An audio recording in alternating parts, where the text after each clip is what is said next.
The morning after my birthday, I found myself leaning over the sink, retching. It wasn't the champagne, and it wasn't the cake. No, something far more sinister was stirring inside me, slow, deliberate, like a quiet rot creeping through my bones and flesh.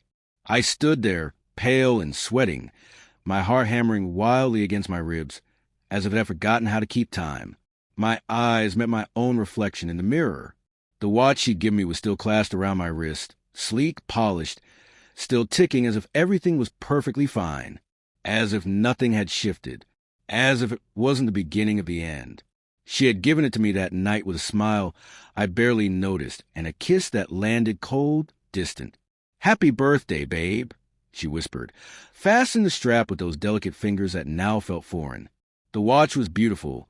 Black dial, silver edges, sapphire face.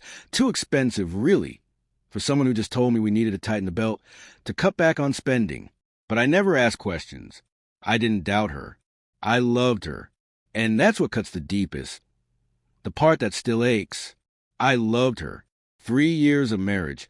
5 years together. We'd built everything from nothing. A life. A business born in the cramped corners of our living room. Me on client calls in the dead of night. Her typing invoices at the dining table while the world slept. I believed we were a team. But teams don't whisper behind locked doors.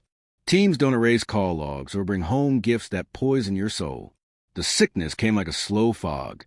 Dizziness crashing in waves, nausea gnawing from deep inside. Exhaustion so profound no amount of sleep could touch it. I saw doctors, took tests. Everything came back clean, but my body was breaking down piece by piece. Something was eating away at me, invisible, relentless.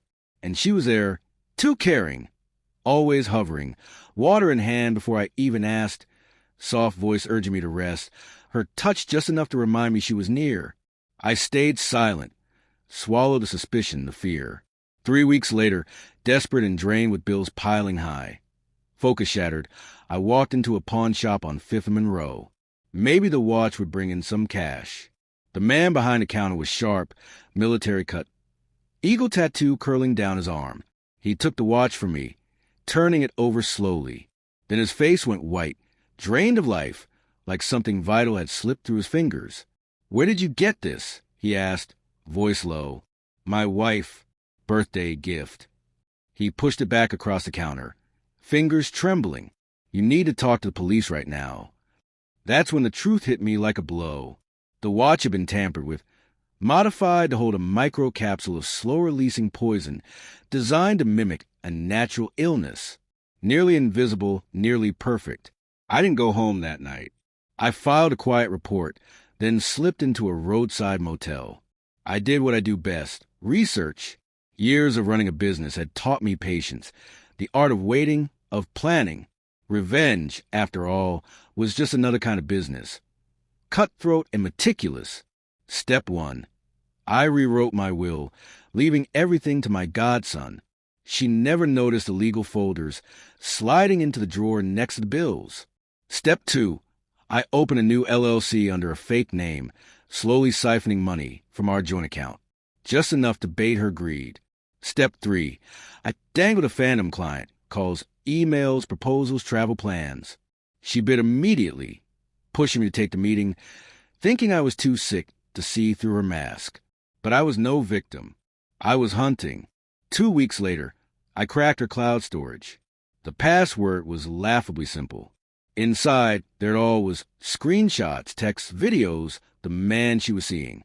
My business partner. The one who knew every secret seam of the company. Every lever to pull.